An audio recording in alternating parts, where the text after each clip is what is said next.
Hi, guys, and welcome back to Petrolhead Podcasts. The Tesla Model Y was the top selling passenger car in the world in 2023, with people all around the world being attracted to its combination of range, practicality, and the Tesla brand name.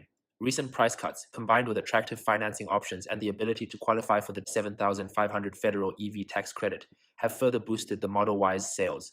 But with the current Model Y being more than 4 years old now, and competitors that are also aggressively lowering their prices, is the Model Y still the best family EV SUV to buy? Join me as I go through an in-depth comparison to find out. Today, we will be comparing the Model Y long-range all-wheel drive against three other hugely popular family EV SUVs, namely the Ford Mustang Mach-E Premium all-wheel drive, the Hyundai IONIQ 5 Limited all-wheel drive, and the Kia EV6 GT-Line all-wheel drive. First of all, looking at exterior styling, the Model Y has a conservative but generic look. The ubiquitous nature of the Model Y means it no longer looks distinctive in any way, and the bloated Model 3 appearance, with identical head and taillights to the previous generation Model 3, lacks freshness and originality. With that being said, the smooth and clean lines, the massive glass roof, and the sloping rear end do make the Model Y look upmarket and modern. The Ford Mustang Mach-E is also starting to become a common sight on roads, but does seem more characterful than the Tesla. The cab backward profile, sloping roofline, combined with attractive and slim headlights and a clean side profile, make the Ford look very attractive. The triple beam taillights that mimic the look of the regular gas-powered Mustang's taillights is a nice heritage touch as well.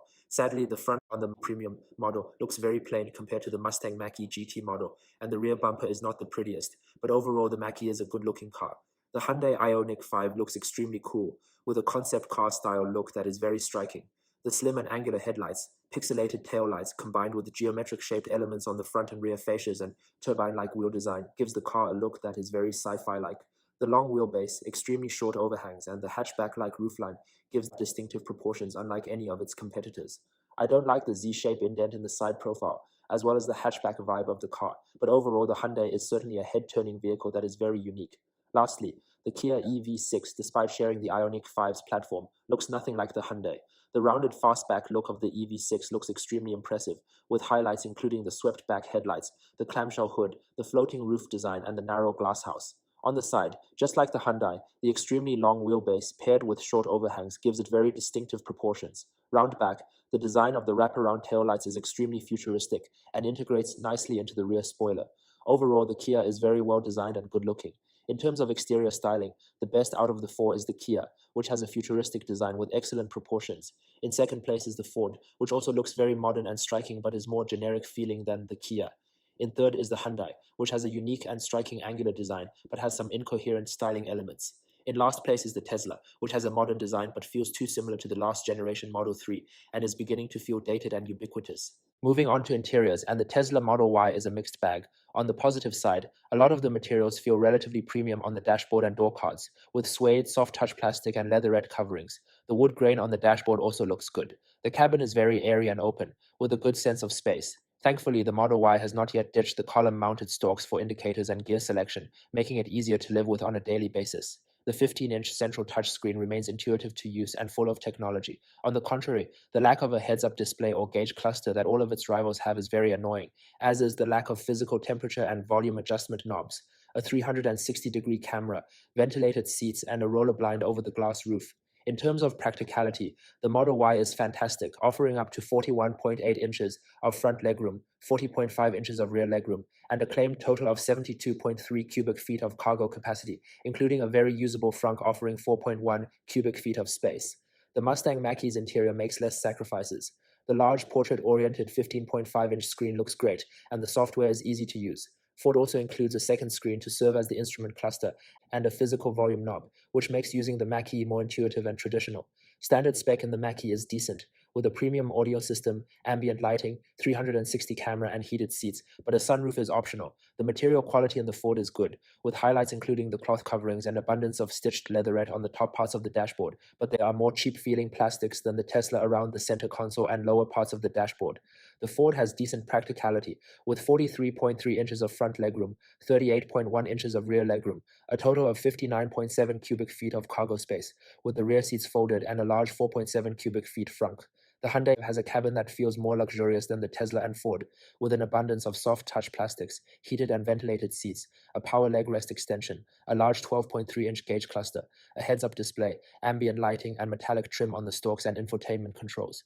The Hyundai also has impressive use of space, with a center console that can slide forwards and backwards and lots of storage areas.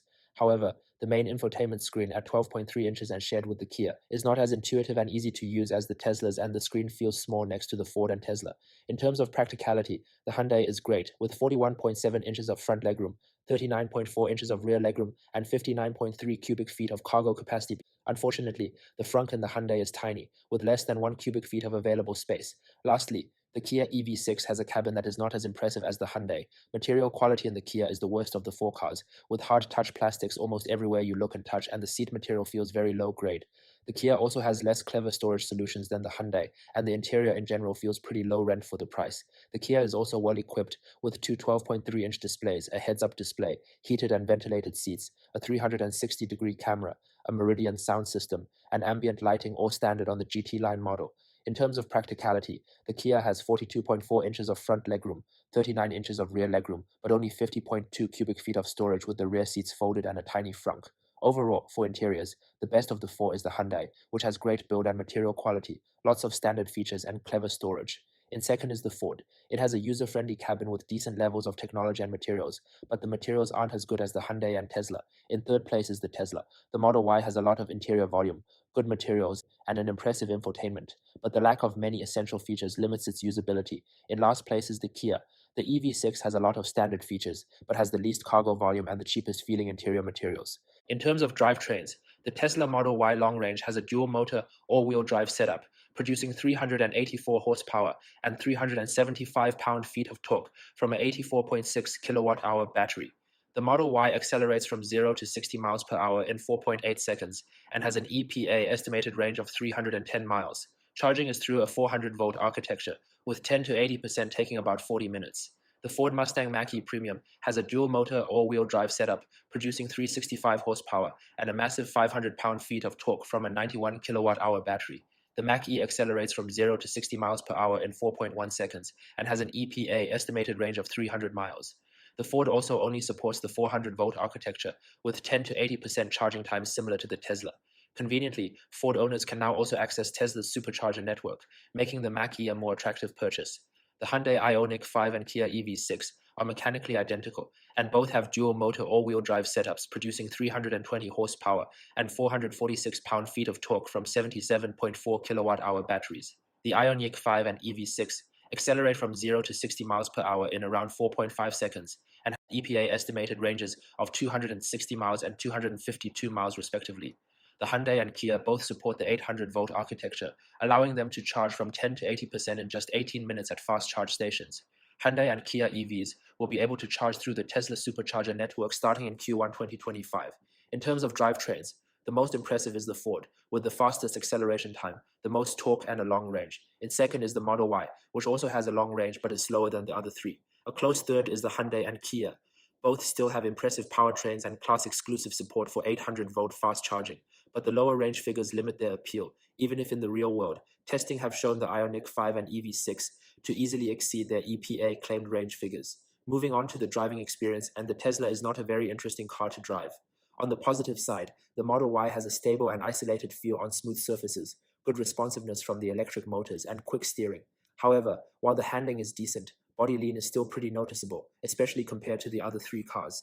Additionally, despite the upgraded comfort suspension introduced to the Model Y in 2023, the suspension can still feel firm compared to the others, especially at low speed and over larger road imperfections. Cabin isolation is also not the best, especially compared to the 2024 Model 3 that has upgraded sound insulation.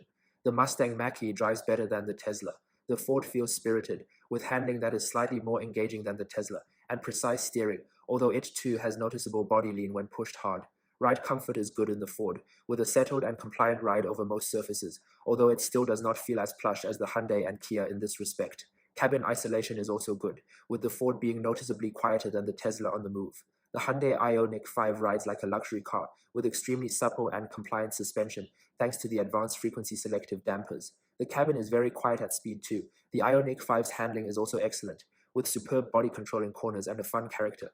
The Kia EV6 has similar traits to the Hyundai. With the same frequency selective dampers as the Hyundai, the EV6 also has excellent ride quality, feeling comfortable and isolated, even though it is slightly firmer due to the sportier tune Kia has used. Cabin noise is minimal, and in terms of handling, the car has sharp steering and feels extremely planted in corners with very little body lean. In terms of driving experience, the best of the four are the Hyundai and Kia, which truly have luxury car driving experiences and excellent handling. In third is the Mustang Mach-E. The Ford does most things well, but nothing spectacularly. In last is the Tesla. The Model Y's driving experience is still good, but seems the least well sorted out of these four cars. So overall, which is the best family EV to buy? Personally, the winner here is the Hyundai IONIQ 5.